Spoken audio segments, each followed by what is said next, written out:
पठवी समो नो विरुध्यन्ति इंदखिलुपमो तादि सुब्बतो रहदो अपेत कद्दमो संसारा न भवन्ति तादिनो. याचा अर्थ असा केलेला आहे की पृथ्वीप्रमाणे जो म्हणजे शांत असतो, म्हणजे पृथ्वी कधी क्षुब्ध होत नाही. असं म्हणतात ना, पृथ्वी कधी रागावत नाही. पृथ्वीवर काही करा, पृथ्वीवर तुम्ही त्याला खोदकाम करा, त्याच्यात सुरुंग घ्या, त्याच्यावर घर बांधा, त्याच्यावर कचरा टाका, त्याच्यावर काही करा, त्यातले दगड माती सगळं सगळं वेगवेगळं करा, पण असं म्हटलेलं आहे की पृथ्वी कधी रागावत नाही. असे काही लोकांचं वचन पण आहे. बुद्धांनी ती ह्या गाथेत उपमा दिलेली आहे आणि आपण असं समजू की तसं बोलले असतील ते. पण पृथ्वी विचलित होण्याचं काय कारण नाही, कारण पृथ्वी ही काय जिवंत फॅक्टर नाही. तो जिवंत भाग नाही, तो जिवंत धातू नाही पृथ्वी. जसं आता आपण पृथ्वी, आप, तेज, वायू याचे बनलेलो आहोत. आपल्यात पृथ्वी आहे म्हणजे घन धातू आहे, तेज आहे म्हणजे उष्णता आहे, वायू आहे, पाणी आहे, आपल्यामध्ये आहे. आणि चार घटकांना एकत्र आणणारं विज्ञान आहे, म्हणजे कॉन्शियसनेस आहे, म्हणजे चित्त आहे किंवा मन आहे. हे सगळ्यांना एकत्र आणणारं. तर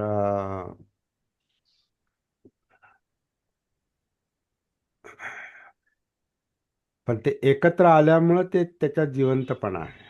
म्हणजे पृथ्वी धातूपासून आपलं शरीर बनलेलं आहे. म्हणजे तर बाहेरची जी निर्जीव पृथ्वी आहे, म्हणजे याच्यात दगडमाती आहेत किंवा आणखीन जे घटक आहेत पृथ्वीवर जे दिसते आपल्याला, ते पृथ्वीवर जे दिसते आपल्याला, सिमेंट दिसते किंवा विटा दिसतात किंवा ह्याच्या जरी नंतर केलेल्या असतात, दगडमाती आपण काय पाहतो, मूळतः दगडमाती. तर तो पृथ्वी धातू आहे. परंतु आपल्यातही ते धातू आहेत. आपल्यातही पृथ्वीत जे लोह वगैरे जे घटक असतात, लोखंड, कॅल्शियम, अमुक धमुक, म्हणजे काही पाणी लावून कॅमेरा समोर आल्यानंतर थोडी काळजी घ्यायची. आपला आवाज म्यूट ठेवायचा आहे. आणि जर हे असेल, व्हिडिओ जर ऑन असेल, तर मग व्हिडिओ समोर शांत बसायचं. हे थोडीशी काळजी घेतली तर चांगलं. त्याचं कारण असं आहे की हे रेकॉर्डिंग होतं आणि रेकॉर्डिंगमध्ये बाकीच्या गोष्टी काहीच नको आहेत. मग आता ते बहुतेक लोक ती काळजी घेतात, पण कधी कधी अनावधानानं तेवढ्यापुरती सती गेल्यामुळं, आपली जागृती गेल्यामुळं ते होतं, चुकून होतं. पण काळजी घ्यायची. असो. तर पृथ्वीवर आपण बोलत होतो. बाहेरची पृथ्वी ही जरी निर्जीव असली, त्याच्यात एनर्जी आहे, पण आता तो भाग वेगळा. ती ती पृथ्वी, बाहेरची पृथ्वी, जरी त्याच्यामध्ये एनर्जी असली तरी असं म्हटलेलं आहे का, तिला तुम्ही खोदकाम करा, त्याच्यात सुरुंग घ्या, त्यातले दगड माती वेगळे करा, त्याच्यावर काही प्रक्रिया करा, त्याच्यापासून विटा तयार करा किंवा सिमेंट करा, ती पृथ्वी काही म्हणत नाही. अशी उपमा दिलेली आहे की ती पठवी समो न नो विरुद्धंती. म्हणजे विरुद्धंती म्हणजे क्षुब्ध होणे, रागावणे. तर पृथ्वी जशी रागावत नाही, तसा अर्हत असतो असं म्हटलेलं आहे. म्हणजे अर्हत रागावत नाही. कारण कारण काय आहे? तो एक चर्चेचा आणि साधनेचा विषय आहे, तो आपण नंतर पाहूया. पठवी समो नो विरुद्धंती. जो अर्हत हा पृथ्वीप्रमाणे स्थिर असतो, म्हणजे शांत असतो. तो रागावत नाही, क्षुब्ध होत नाही. इंद खिलुपमो तादी सुप्पतो. त्याचप्रमाणे तो कसा असतो? इंद खिल म्हणजे आता त्याला स्तंभ म्हटलेला आहे. स्तंभ आपण कुठे पाहतो? जसा आता विजय स्तंभ आहे. म्हणजे आता एक आपल्या परिचयाचा स्तंभ कोणता आहे? विजय स्तंभ भीमा कोरेगावचा आहे. किंवा आता चैत्यभूमीवर एक स्तंभ उभा केलेला आहे. या काही ठिकाणी असे स्मारक म्हणून स्तंभ उभे केलेले आहेत. अशोक स्तंभ आहे. आपण वेगवेगळ्या लेण्यांच्या ठिकाणी आपण पाहतो की काही स्तंभ उभे केलेले असतात. म्हणजे त्याला ते स्तंभ वर्षानुवर्ष तसेच असतात. वर्षानुवर्ष तसेच असतात, स्थिर असतात. तर अशा स्तंभाप्रमाणे अर्थाचं चित्त असतं. अचल असतो, अचल.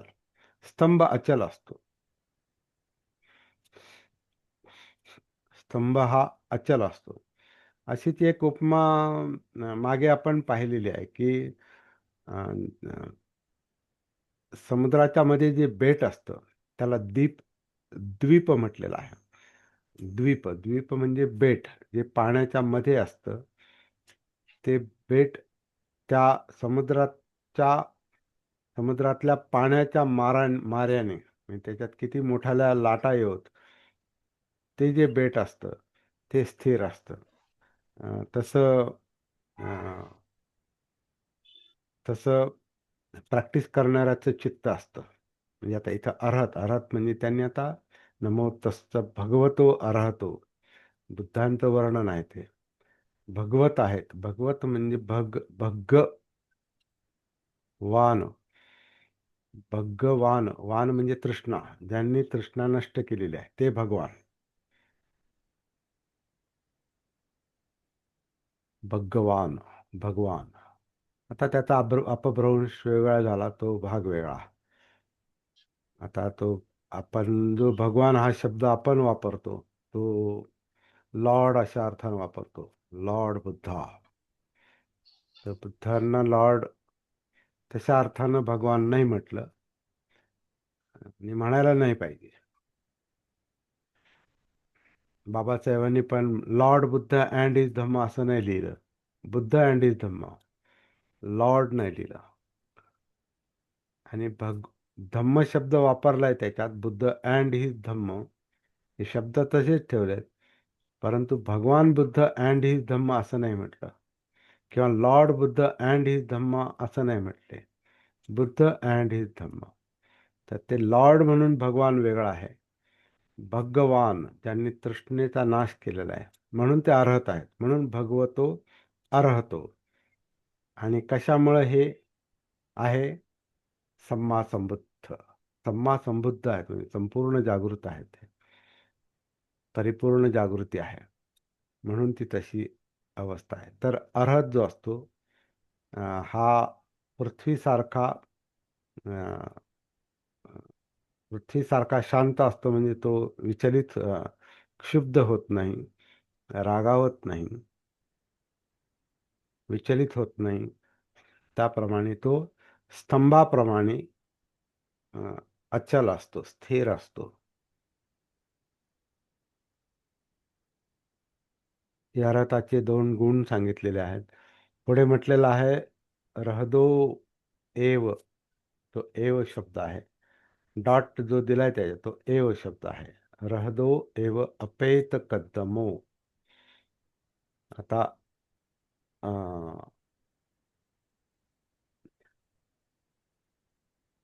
अपेत कद्दमो रहदो म्हणजे सरोवर. अपेत कद्दमो म्हणजे मलरहित, किंवा ज्याला हे म्हटलं चिखल नसलेलं सरोवर. पाण्याचा संचय जो शुद्ध पाण्याचा संचय असतो.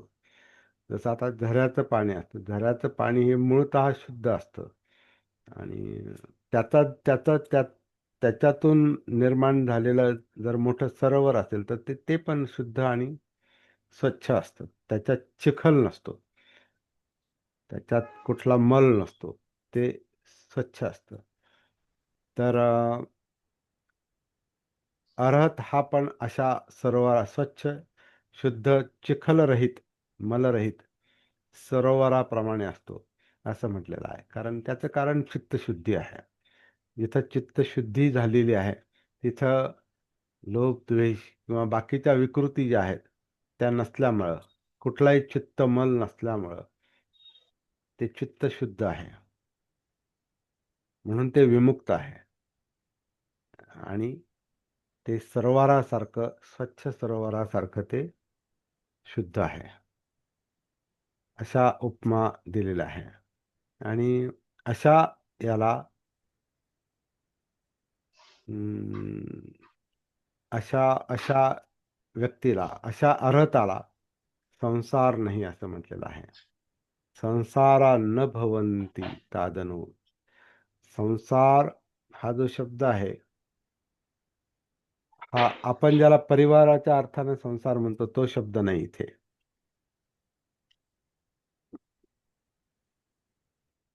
संसार हा शब्द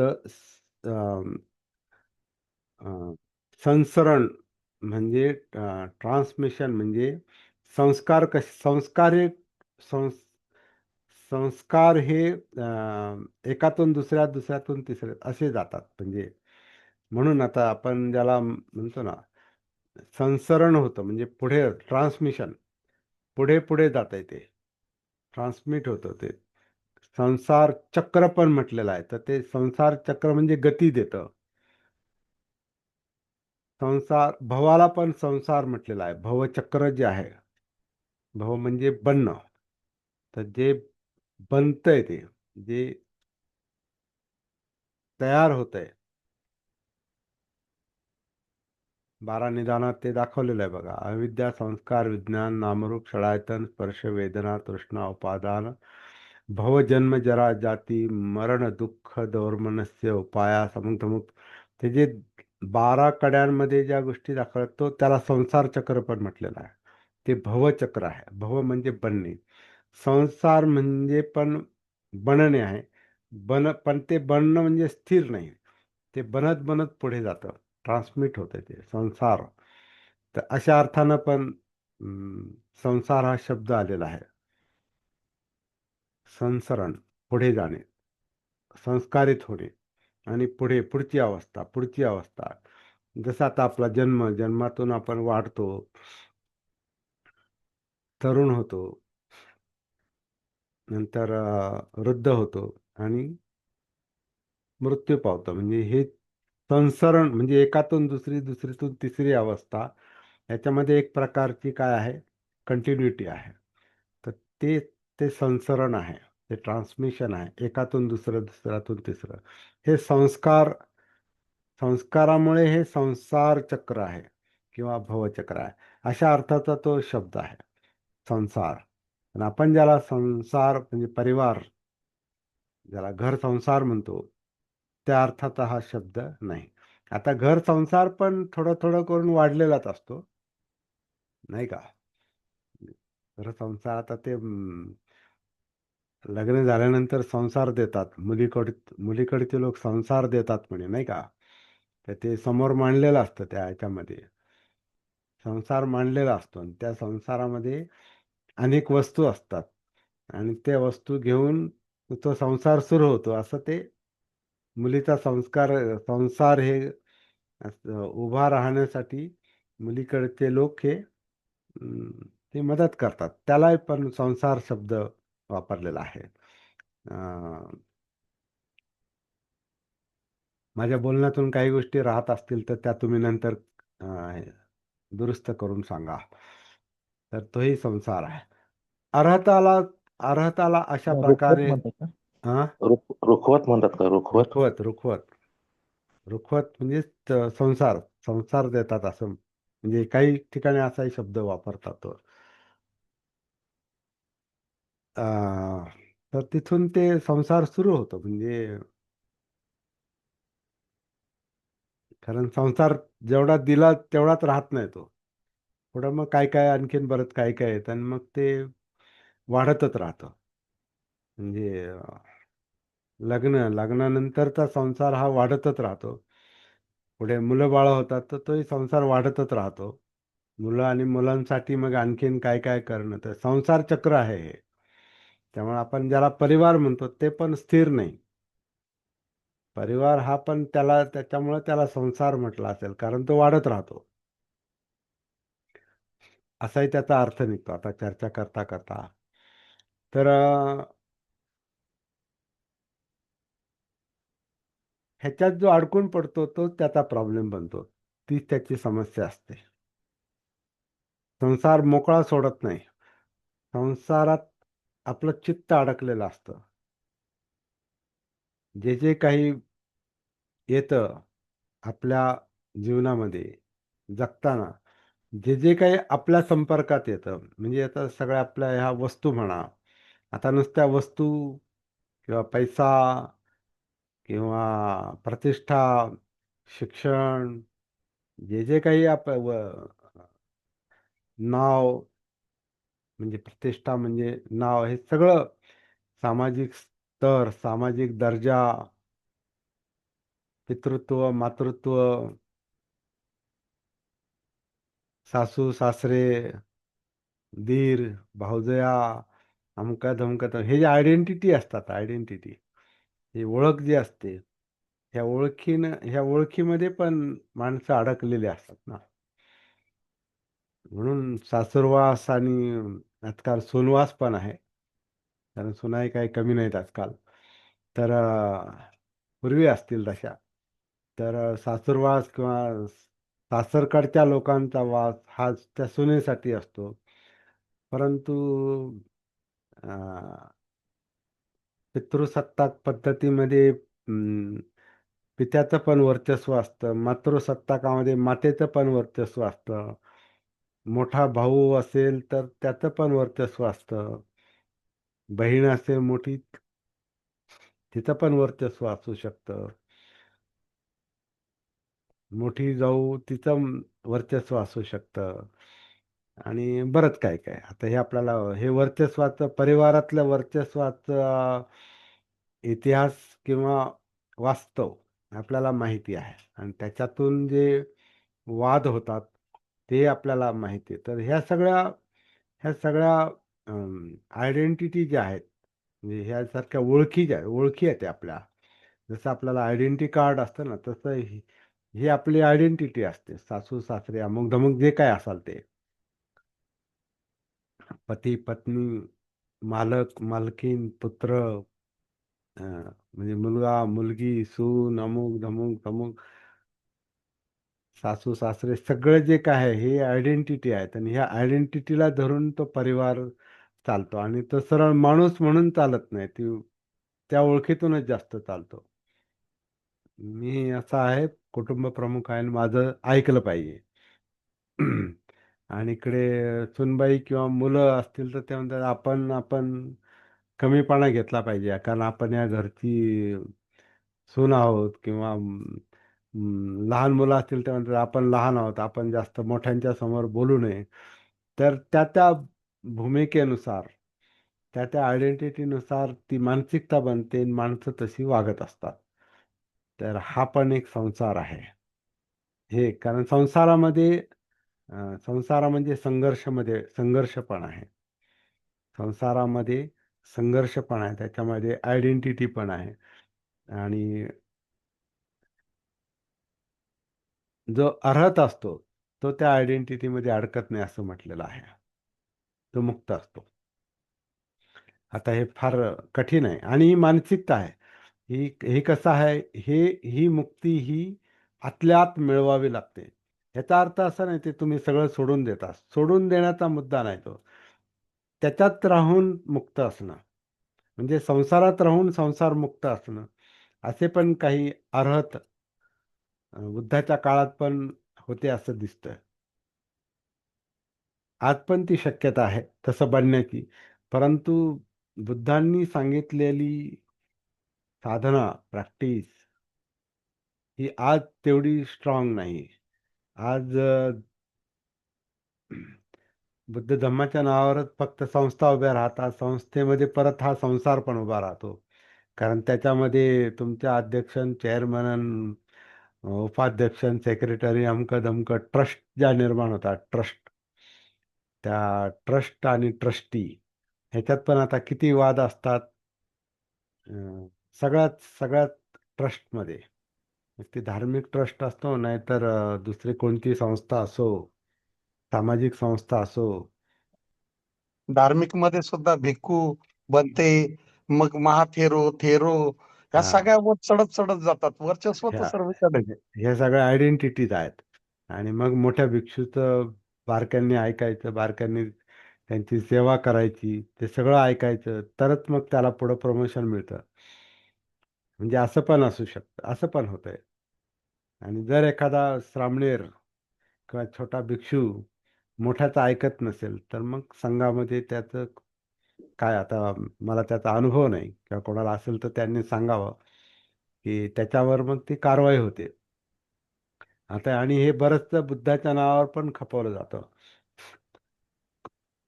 त्रिपिटकामध्ये अशा काय, आता विनय पिटकामध्ये असे काही शिक्षेचे प्रकार आहेत, की ते असेच बुद्धांनी सांगितले असतील असं नाही. पण बुद्धांनी एक मोकळीक दिलेली आहे, की कालसापेक्ष काळानुसार अ, काही विनयामध्ये आणि काही धम्म आचरणामध्ये काळानुसार बदल करण्याची मुभा बुद्धांनी दिलेली आहे. पण त्याचाच गैरफायदा घेणारे बरेच लोक आहेत. त्याच्यामध्ये प्रज्ञा वापरली जात नाही बऱ्याचदा. समज, अंडरस्टँडिंग, जागृती, सती, ते भान नसेल, तर मग ही माणसं त्या आयडेंटिटीमध्येच अडकतात ते. आणि मग नियम म्हणून पाहतात. विनय हा नियम नाही. विनय हे तत्व आहे. कसं वागावं हे सांगणारं ते तत्व आहे. त्याला जर नियम बनवलं तर नियम तुम्ही मोडू शकत नाही. विनय हा तुम्ही समजदारीनं वापरायचा असतो. कारण विनय ही वर्तनाची पद्धत आहे. जसं आता शिलाचरण हे विनय आहेत. शिलाचरण, पंचशील, अष्टशील, दशशील, जी काही 450 पर्यंत किंवा जास्त शिला आहेत, शिलाचरणाचे नमुने आहेत, ते नियम नाहीत. असंच करा असं नाही. असं असं करा, याने तुमचं हित होईल, यांनी तुमचं कल्याण होईल. पण ही समज ज्याच्याकडे असते तोच त्या विनयाचा वापर करू शकतो. नाहीतर त्याच्यासाठी तो नियम बनतो, इतरांसाठी पण तो नियम बनतो. आणि त्या नियमानुसार मग, नियम म्हणजे कायदा, आणि कायद्याला शिक्षा असते. धम्म हा कायदा नाही, धम्म हा विनय आहे. धम्म हा कसं वागावं हे सांगणारे काही मार्गदर्शक तत्व आहेत, गाईडलाईन आहेत. आणि तर तसं वागावं, कारण तसं वागल्यानं हित होईल, कल्याण होईल. म्हणून कल्याणासाठी विनय आहे. आणि कायदा हा, नियम हा तुम्ही मोडू शकत नाही. तो कुणीतरी लादलेली गोष्ट आहे. नियम, कायदा, कायदा हा कुणीतरी लादलेला असतो. विनय हा स्वीकारलेला असतो. म्हणजे असा विनय आणि नियमामध्ये तो फरक आहे. तर याच्यामध्ये मुख्य मुद्दा जो असतो तो समजदारीचाच आहे, सम्यक दृष्टीचा आहे, अंडरस्टँडिंगचा आहे.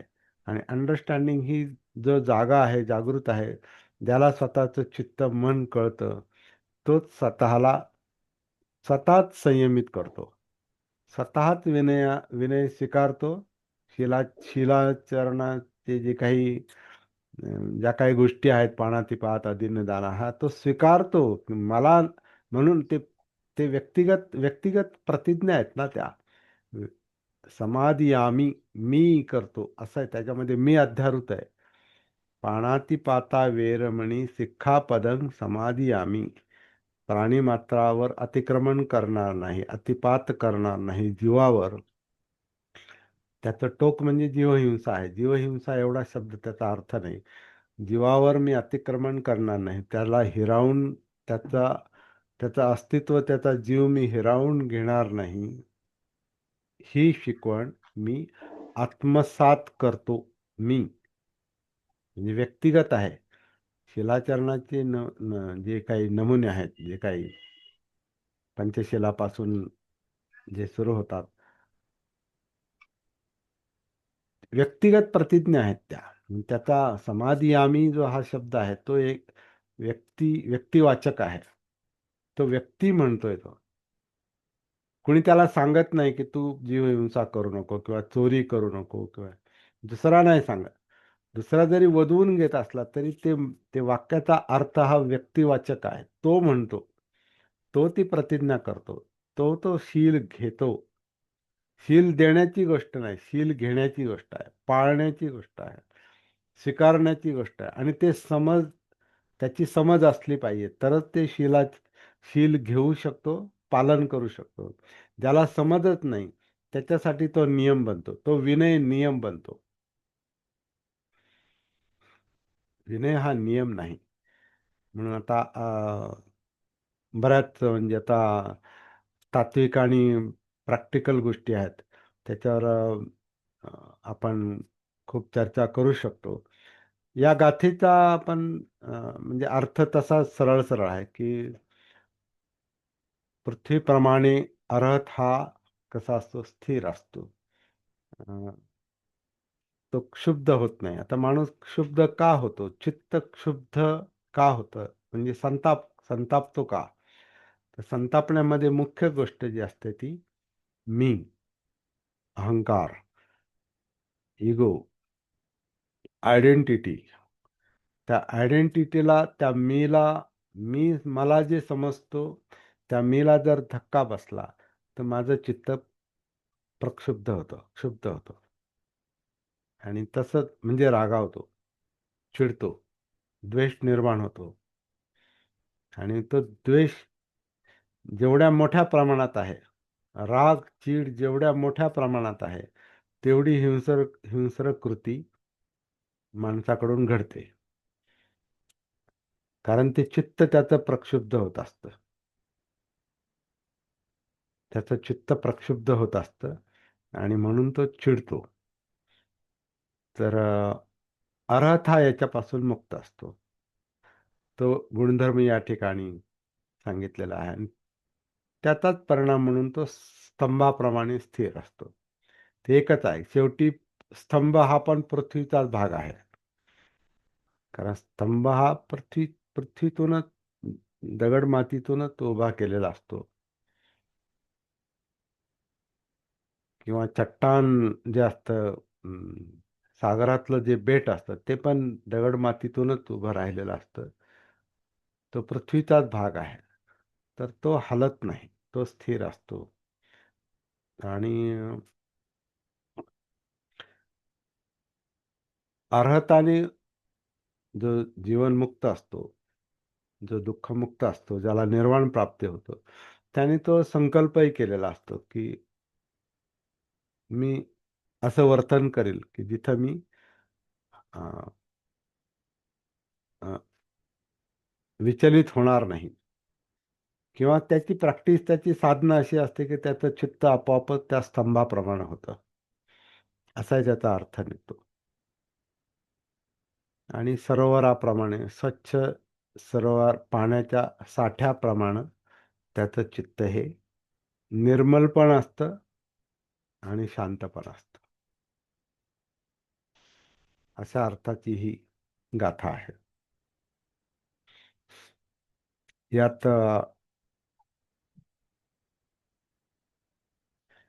तर ही असं अर्हताचं चित्त असं बनण्यामध्ये काय आहे, तर सरळ सरळ त्याची प्रॅक्टिस, त्याची साधना. आणि ती सम्यक संबुद्धाची जी जागृतीची साधना आहे तीच आहे, ज्याला आपण सती म्हणतो. आता ती साधना कशी करायची, म्हणजे अर्हत कशी साधना करत असतील किंवा करतात. आता आपल्या समोर अशी उदाहरणं नाहीत की असं कुठे काही सांगणार. आता असं म्हणतात काही देशांमध्ये अर्हत आहेत असं सांगतात, म्हणतात. परंतु अर्हत ही दिसणारी गोष्ट नाही, व्यक्त होणारी. जसं आता आधीच्या गाथांमध्ये म्हटलेलं असतं ना, अर्हताची पावलं कधी दिसत नाहीत, म्हणजे त्याचं वर्तन बाहेरून दिसणार नाही. त्याचं वर्तन हे त्यालाच कळतं किंवा त्याच्यासारखा दुसऱ्या माणसाला ते कळतं. त्याचं बोलण्यावरून, त्याच्या चालण्यावरून, त्याच्या वर्तनावरून त्याला ते कळतं. पण अर्हताची ती एक व्यक्तिगत प्राप्ती आहे. त्याचं चित्त विचलित होत नाही, स्थिर असतं, शांत असतं. पण ते कसं होतं, तर सरळ आहे, जे आपण परत परत बोलतोय आणि जवळपास रोजच बोलतो. चित्त समजलं पाहिजे. चित्तशुद्धी कशी होते ते समजलं पाहिजे. विचारशुद्धी, मनोशुद्धी कशी होते हे समजलं पाहिजे. आणि ते समजतं जागृतीला. कारण ते दिसलं पाहिजे, जाणवलं पाहिजे. दिसलं पाहिजे म्हणजे डोळ्यासारखं दिसत नाही, परंतु आतमध्ये ते जाणवतं. जसं आपल्या कायेतला जिवंतपणा आपल्याला जाणवतो. जिवंतपणा जाणवतो म्हणून श्वास पण जाणवतो. आपल्या हृदयाची धडधड जाणवते. तो जिवंतपणा आहे तो. तर त्या जाणीवा, त्याच्यातल्या ज्या जाणीवा आहेत, त्या जाणीवांची जागृती सती ठेवून ती प्रॅक्टिस करून आपण संपूर्ण अस्तित्वाचं भान आपल्याला येऊ शकतं, टॉप टू बॉटम, डोक्यापासून पायापर्यंत. मग त्याच्यामध्ये ज्या हालचाली आहेत, म्हणजे जाणीवा म्हणजे हालचालीच आहे. जिवंतपणा म्हणजे हालचाली आहेत, कारण तो जीव आहे. आणि जीव हा सक्रिय गोष्ट आहे, का ती एनर्जी आहे. चित्त ही एनर्जी आहे, मन ही एनर्जी आहे. आपल्यामध्ये जिवंतपणा आहे म्हणजे त्याच्यामध्ये शक्ती आहे. शक्तीमुळंच हे जीवन चाललेलं आहे. त्याला मनशक्ती म्हणा, चित्तशक्ती म्हणा. आणि ती वेदनांमुळे जाणवते, फील होते. म्हणून श्वास फील होतो, जाणवतो. रक्ताभिसरण फील होतं, हृदयाची धडधड फील होते, पचनक्रिया पण फील होते. काही दुखतं खुपतं ते पण फील होतं. आनंद पण फील होतो, जाणवतो. विचार प्रक्रिया जाणवते. पापण्यांची हालचाल जाणवते. आपल्याला ऐकू येतंय, आवाज हे जाणवतं. गंध जाणवतो, चव जाणवते, स्पर्श जाणवतो. भावना जाणवतात, भीती जाणवते, अस्थिरता जाणवते, अस्वस्थता जाणवते, चंचलता जाणवते, एकटेपणा जाणवतो. ह्या ज्या जाणीव आहेत, ह्या जाणीवांचं भान म्हणजे सती आहे. आणि हे सगळ्या जिवंतपणातल्या जाणीवा हा सतीचा अभ्यास आहे. पण ही फार मोठी गुंतागुंत आहे. म्हणून ते बुद्धांना तो जो शोध लागलाय, त्यांनी लक्षात आणून दिलं की जी स्पष्ट हालचाल जी आहे, गुंतागुंतीच्या याच्यातून काही हालचाली अशा आहेत की त्या स्पष्ट आहेत, म्हणजे त्या सहज जाणवू शकतात. रक्ताभिसरण सहज नाही जाणवणार, किंवा मेंदूपासून ज्या काही जे काही मज्जातंतूचं जे जाळं सगळ्या शरीरभर पसरलेलं आहे, त्या सगळ्या मज्जातंतूंमधल्या जाणीवा त्या एकदम स्पष्टपणे नाही जाणवत. जोपर्यंत आपण त्याच्यात उतरत नाही, तिथपर्यंत जात नाही, तोपर्यंत ते जाणवत नाही. ते जाणवल्या पाहिजेत. हा आपल्या प्रॅक्टिसचा परिणाम आहे पुढचा, परंतु तो लगेच नाही जाणवत. मग काय सांगितलेलं आहे, ज्या सोप्या जाणीवा आहेत, उदाहरणार्थ आन आणि अपान, ह्या थोड्या सोप्या आहेत. ती हालचाल थोडी सोपी आहे.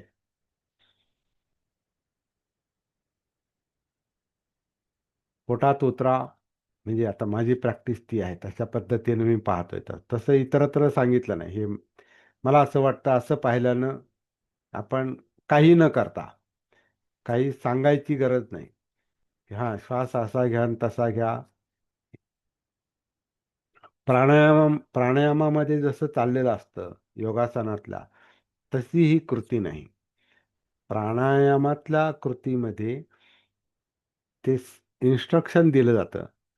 दीर्घ श्वास घ्या, थांबवा, मग सोडा, श्वास घ्या.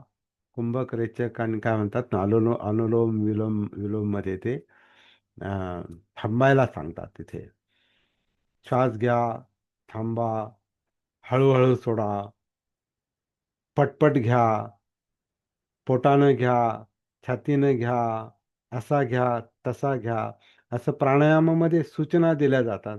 आणि त्या सूचनेनुसार एकतर आपण करतो, किंवा मला वाटेल तसं मी करतो. जसं आता ते आहे ना काही कपालभाती सारखे जे काही प्रकार आहेत. आता मी त्याच्यामध्ये जास्त मास्टर नाही, काही गोष्टी करून पाहिलेल्या आहे. त्याच्या उदाहरणार्थ कपालभातीचा जो म्हणजे हपके देऊन, आपण पोटाला हपके देऊन जे श्वास घेतो सोडतो, तर त्याच्यामध्ये मी असं करेल असं आपण इच्छाशक्ती लावतो किंवा कोणीतरी सांगतो त्याप्रमाणे इच्छाशक्ती लावतो आणि तसं आपण करतो. तर तो श्वासाचा उपयोग काही गोष्टी आरोग्यासाठी त्या उपयुक्त पण असतील.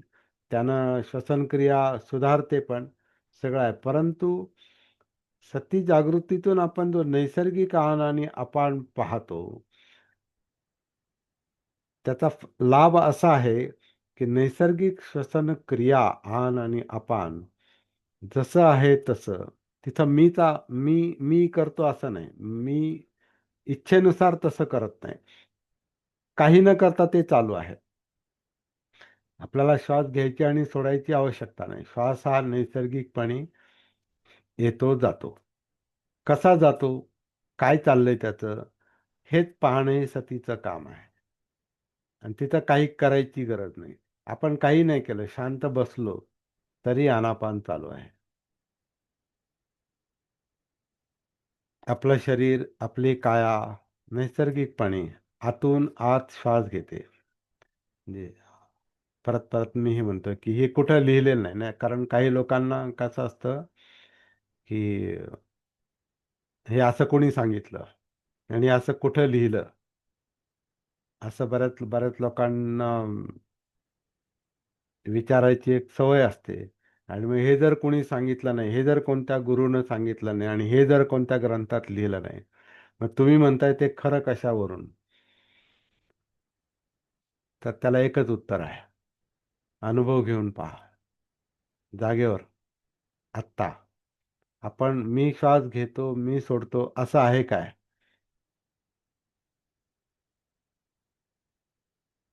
जर मी श्वास घेतो, मी सोडतो हे जर सत्य असेल, तर मग आपल्याला श्वास थांबवता पण आला पाहिजे.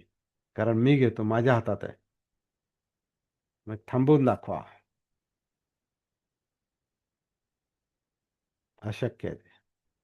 म्हणजे श्वास नैसर्गिक आहे. म्हणजे मी घेतो, मी सोडतो म्हणून श्वास चाललाय, असा आत्मभाव, असा मी भाव, ह्याच्यामध्ये अहंकारपण आहे. अज्ञानातून आलेला अहंकारपण आहे. का मी श्वास घेतो, मी सोडतो. असं सत्य नाहीच आहे. हे वास्तव नाहीच आहे. आपण श्वास घेतला काय, न घेतला काय, इच्छाशक्ती लावली काय, न लावली काय, श्वास हा नैसर्गिकपणे चालू आहे. जिवंत राहण्यासाठी या जिवंत शरीराची ती गरज आहे आणि ती त्याची गरज आहे. पण आपल्याला त्याचं भान नसल्यामुळे, सती नसल्यामुळं आपल्याला असं वाटतं का मी श्वास घेतो, मी सोडतो. आणि मग आपण त्याला नियंत्रित करण्याचा प्रयत्न करतो. तर त्याचा उद्देश वेगळा आहे. ते आपल्याला पाहायचं नाही. सती जागृतीचा जो मुद्दा आहे, तो नैसर्गिक श्वास पाहण्याचा मुद्दा आहे. तर हे शरीर आणि हे चित्त, मन म्हणजे ही मज्जासंस्था, ह्या सगळ्याच गोष्टी आनापानमध्ये आलेल्या आहेत. कारण शरीर पण स्वतंत्र नाही. शरीरावर मेंदूचं नियंत्रण आहे. म्हणजे मज्जासंस्थेचं नियंत्रण आहे. कारण सगळा मेंदू हा सगळ्या शरीराचा राजा म्हटलेला आहे. आणि मेंदूमध्ये जी एनर्जी आहे, ऊर्जा आहे, शक्ती आहे, ते मनोधम्म आहे. त्यातला जो भावनिक भाग आहे, जो विचलित करतो, ते चित्त आहे. तर त्याचं पण आपल्या श्वासावर नियंत्रण आहे. म्हणून बघा, आपल्यामध्ये भय असेल तर श्वास वेगळा असतो. आपल्या मनात आनंद असेल, श्वास वेगळा असतो. आपल्यामध्ये अ, आपल्यावर जर दडपण असेल कुठल्या गोष्टीचं, प्रेशर असेल, तर आपला श्वास वेगळा असतो. म्हणजे त्याच्यानुसार श्वासाची हालचाल, क्रिया जी असते, श्वसन क्रिया जी असते, ही मनावर आणि चित्तावर पण अवलंबून आहे. आणि इकडे आपण जे आनापान पाहतो, ते पाहता पाहता, श्वास आणि उच्छ्वास पाहता पाहता आपल्याला ते कळतं, ती प्रेरणा कळते. मग त्यातले विकृती पण कळतात. म्हणून म्हणून आनापान पासून सुरुवात करायला सांगितली. आनापान श्वास, श्वासाच्या निमित्तानं आपण कायेमध्ये उतरतो, सगळ्यात कायेमध्ये उतरतो. अर्थात कायेत श्वास नाही चालला, कायेमध्ये दुसऱ्या जाणीव आहेत, वेदना आहेत, फिलिंग आहेत. तर त्या जाणीवांचा अभ्यास करणं, जाणीवांचं अवलोकन करणं, निरीक्षण करणं, जे काही फील होतंय, मग ते श्वासाच्या निमित्तानं असो, हृदयाच्या निमित्तानं असो, रक्ताभिसरणाच्या निमित्तानं असो, मज्जासंस्थेच्या निमित्तानं असो, कशाच्याही निमित्ताने असो, आपलं दुखणं असो, दुखण्याच्या निमित्तानं, आणि दुःख हे तर सगळ्या शरीरामध्ये आहे.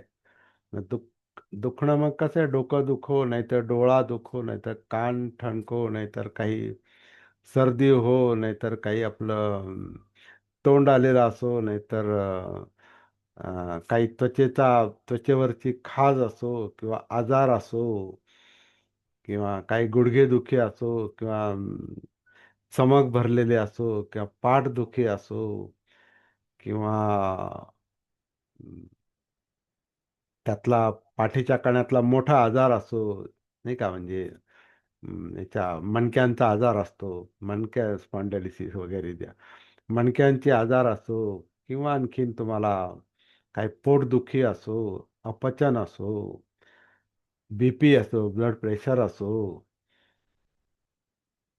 कॅन्सर असो, म्हणजे पित्ताशयाचा पण कॅन्सर होतो, किंवा पोटाचा पण कॅन्सर होतो, किंवा घशाचा कॅन्सर होतो, किंवा कशाचाही कॅन्सर होतो, मेंदूमध्ये पण ब्रेन ट्युमर. ते सगळं आता बघा, म्हणजे आपण जाणीवा जो आहेत ना, ह्या जाणीवांना अंत नाही, अनंत जाणीव आहेत, अनंत. आणि यांचा अभ्यास हा सतीच्या आधारे होतो. आणि त्याच्यातलं ते लक्षण असं आहे की जेव्हा आपण सतीमध्ये नसतो, भानावर नसतो, जागृत नसतो, तेव्हा आपण अज्ञानात असतो, अविद्येत असतो. म्हणजे समज नसते, जगण्याची समज नसते.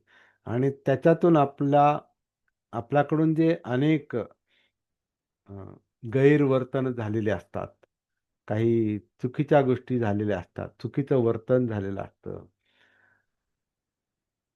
त्याच्यामध्ये पाणातिपात होऊ शकतं, अदिन्नदान होऊ शकतो, कामेसुमिच्छाचार होऊ शकतो, मुसावादा होऊ शकतं, मद्यपान होऊ शकतो, आणखीन काही गुन्हे होऊ शकतात, आणखीन काही अगदी मर्डरपर्यंत गुन्हे होऊ शकतात, साध्या मारहाणीपासून मर्डरपर्यंतचे गुन्हे होऊ शकतात. अं, आपण आपल्याकडे बघायचं तर त्या सगळ्या गोष्टी आपल्या अविद्येमुळे झालेल्या आहेत. जगण्याचं भान नव्हतं तेव्हा त्या मिस्टेक्स झालेल्या आहेत, म्हणजे चुका झालेल्या आहेत. म्हणून प्रमाद असताना, प्रमाद म्हणजे चुका होणं, त्या चुका ज्या होतात त्या अजागृतीमध्ये, म्हणजे अविद्येमध्ये होतात. म्हणून अविद्येतून संस्कार होतात, आणि संस्कारातून सगळं पुढचं ते चक्र सुरू होतं वर्तनाचं. आणि मग त्याचा परिणाम दुःखदायक होतो. आणि तेच वर्तन, अविद्येचं रूपांतर अजागृतीचं रूपांतर जागृतीमध्ये झालं, म्हणजे सतीमध्ये झालं, की तेच वर्तन बदलत बदलत दुःखमुक्ती मिळते, निब्बाण मिळते, अर्हतपद मिळतं. असं ते एक सूत्र आहे. आणि हे कसं साध्य करायचं, तर त्याचा सोपा मार्ग बुद्धांनी लक्षात आणून दिलेला आहे. पण तो कसं करायचं हे मात्र हरवलेलं आहे, असं मला थोडंसं वाटतं.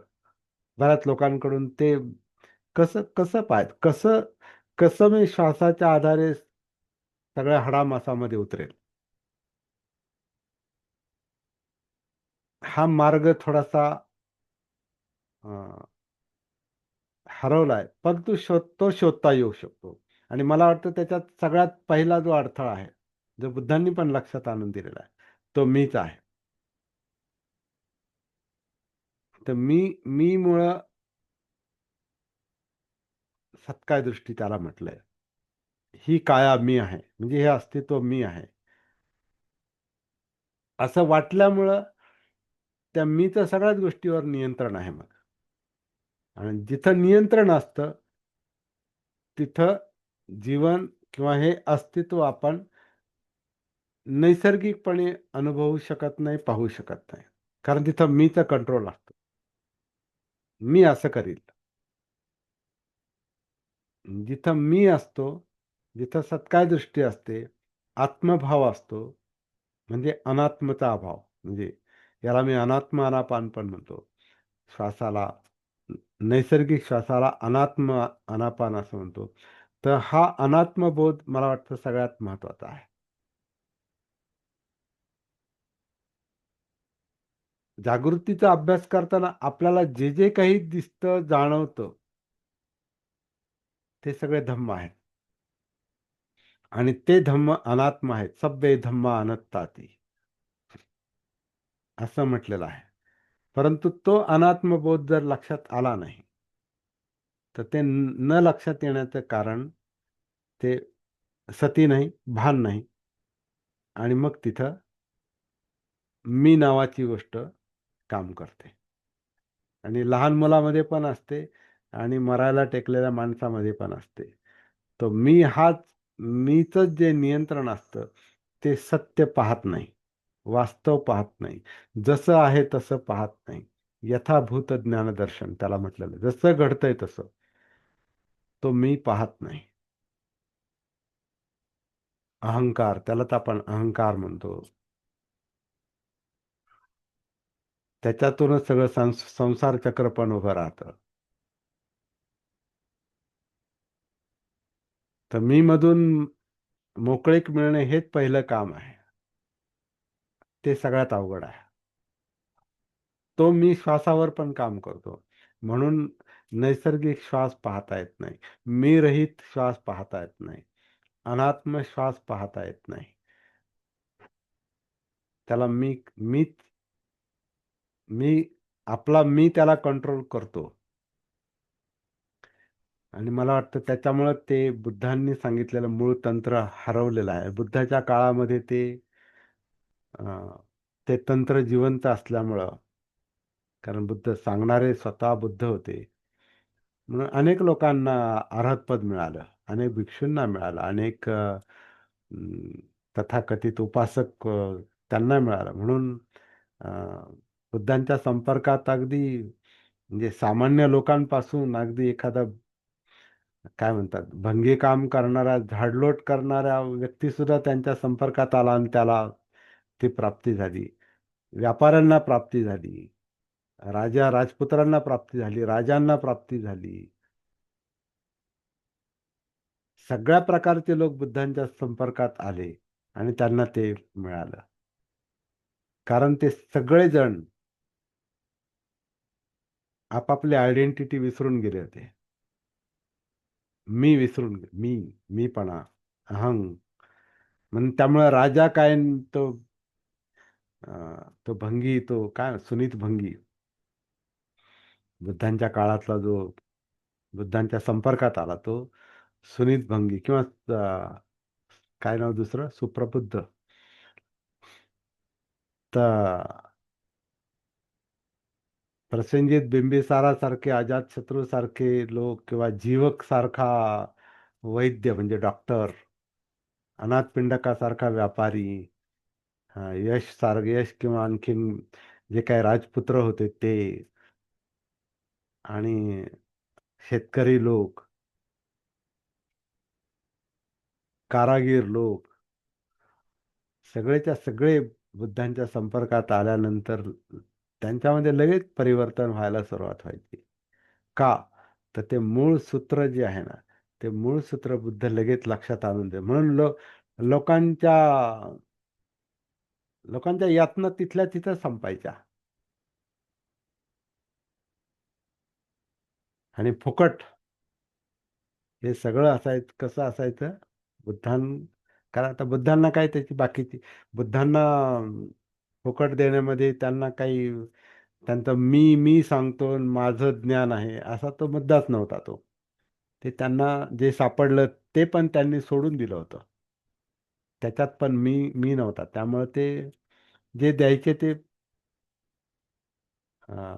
मोकळेपणाने द्यायचे आणि त्याच्यात त्यांना काय जगण्यासाठी त्यांना बाकीचं काही करण्याची गरज नव्हती किंवा त्यांच्या भिक्खू संघाला सुद्धा.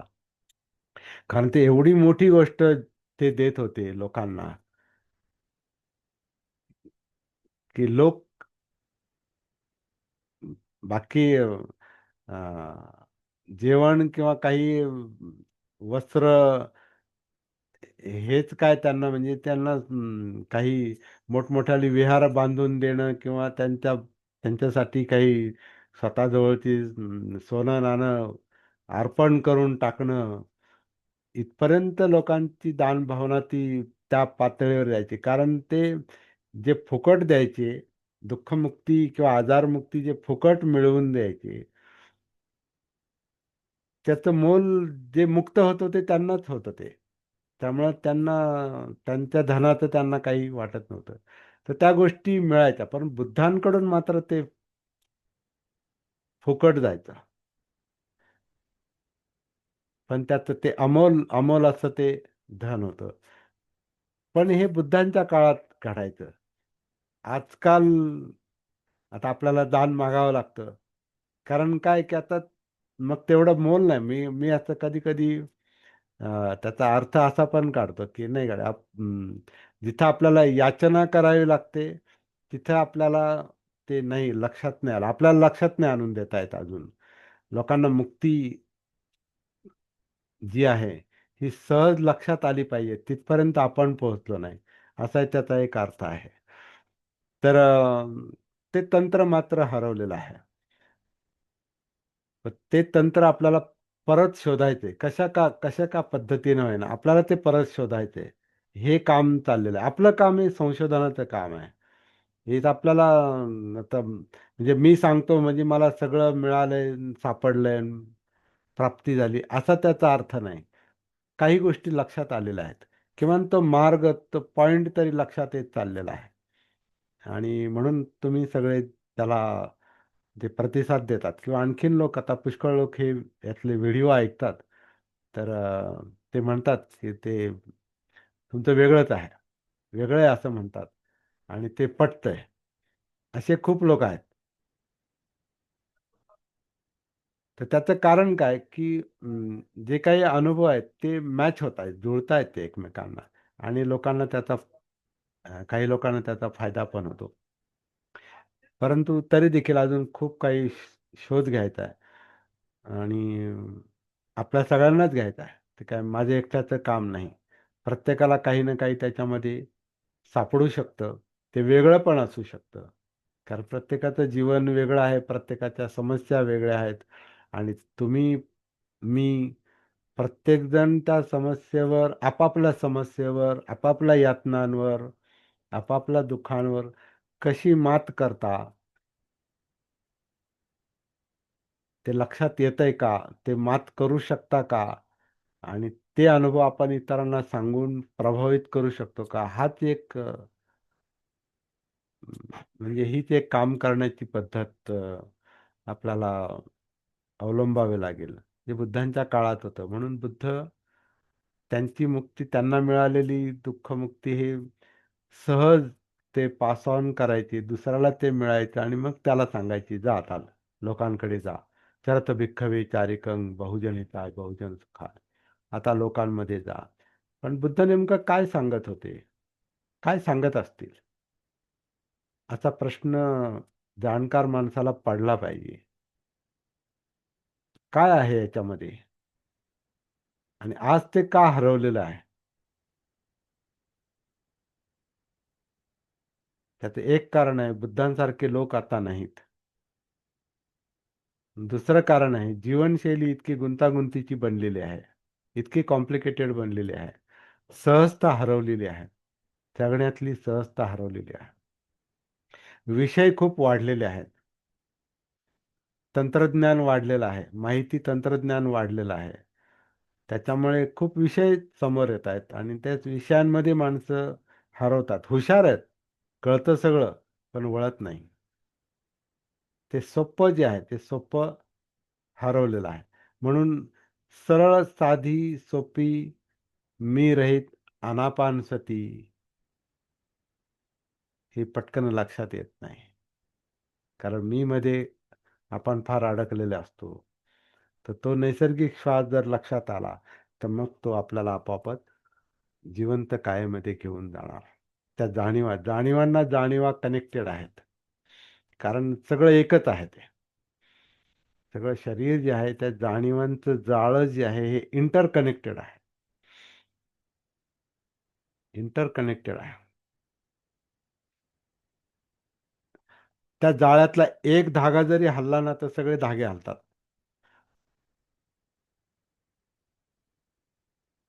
जसं आपण एखादं खूप मोठं जाळं असेल, विणलेलं जाळं असेल किंवा कोळ्याचं जाळं असेल. कोळ्याचं जाळं पण आपण समजा असं थोडंसं एखादा धागा आपण जर हलवला ना ते अख्खं जाळं हलतंय. किंवा विणलेलं जाळं आहे ते एक धागा जरी ओढला तर ते अख्खं जाळं हलतंय. कारण ते सगळं इंटरकनेक्टेड एकमेकात बांधलेलं आहे. तसं आपलं हे मज्जातंतूंचं जाळं आहे. जाणीवांचं जाळं आहे. कुठे एका ठिकाणी इथं जरी टोचलं तरी सगळ्या अंगात आपल्याला हे होतं नाही का. समजा टाचणी इथं जरी टोचली तरी आपल्या सगळ्या अंगाला जणू काय त्याची जाणीव होते. सगळं अंग लगेच आपण त्याला असं झटकतो. त्या पायात एवढासा काटा जरी टोचला छोटा किंवा काही रुतलं तरी आपण लगेच त्याला असं हे करतो, त्याला म्हणजे चोळतो किंवा काटा टोचलेला असला तर आपण काढतो. म्हणजे अख्खं शरीर त्याच्यात लगेच त्याला विचलित होतंय. म्हणून नैसर्गिक श्वासाच्या याच्यात जर उतरलं तर त्याच्यातल्या जाणीवांच्या आधारे आपल्याला त्याच्याशी कनेक्टेड असलेल्या सगळ्या जाणीवा हळूहळू आपल्याला जाणू शकतात. म्हणून आपण श्वासातून कायेमध्ये, जिवंत कायेमध्ये म्हणजे जाणीवांमध्ये, मग त्याच्यात जो मुख्य विचलित करणारा जो भाग असतो तो चित्ताचा असतो. कारण चित्तामध्ये जे काही यातना निर्माण करणाऱ्या ज्या गोष्टी असतात, दुःख निर्माण करणाऱ्या ज्या गोष्टी असतात, ज्या इच्छा, त्याच्यामध्ये मी पण आहे. त्याच्यामध्ये लोभ आणि द्वेष म्हणजे पाहिजे, नाही पाहिजे. मला पाहिजे, मला नाही पाहिजे. म्हणजे त्याच्यात पण मी आहे. पण तो आपल्याला जाणवत नाही. म्हणून त्याच्यातल्या ज्या इच्छा, आकांक्षा, तृष्णा, अतिरिक्त इच्छा, अतिरिक्त तृष्णा, अतिरिक्त पाहिजे, खूप पाहिजे, प्रचंड पाहिजे, इतकं पाहिजे की संपलं नाही पाहिजे, नको नको नको नको नको, बिलकुल नको, अजिबात नको, हटवा, तोडा, मोडा, खतम करा, जाळून टाका. तर इतके याचे तो लोभ, द्वेष, पाहिजे आणि नको मधला जो हा आत्मभाव आहे, तर हा इतका अज्ञात, प्रचंड आणि हाडामासामध्ये रुतलेला आहे. आणि तो अज्ञात आहे, मुळात ते अविद्येमुळे आहे. आणि त्या अविद्येचं सतीला भान आलं पाहिजे. त्या अज्ञानात त्या अज्ञानाचं भान आलं, अविद्येचं भान आलं की मग ज्ञानाची सुरुवात होते. आणि ते ज्ञान, ती प्रज्ञा, त्याला प्रज्ञा म्हटलेलं आहे. तर त्याची परिपूर्णता जर आपल्याला साधता आली तर मग ते अर्हत पद मिळतं. आणि मग तो पृथ्वीसारखा किंवा त्या स्तंभासारखा बनतो. सरोवरासारखा बनतो. म्हणजे चित्तशुद्धी होते. कारण चित्त अशुद्ध चित्ताचे काय परिणाम आहेत, लोभाचे काय परिणाम, द्वेषाचे काय परिणाम,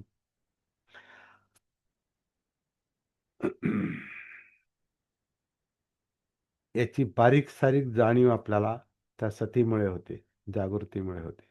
आणि मग जे पाहिजे ते आपल्याला, ज्याची गरज आहे खरी जीवनामध्ये, ते आपल्याला मिळतं. असा या गाथेचा एक अर्थ निघतो.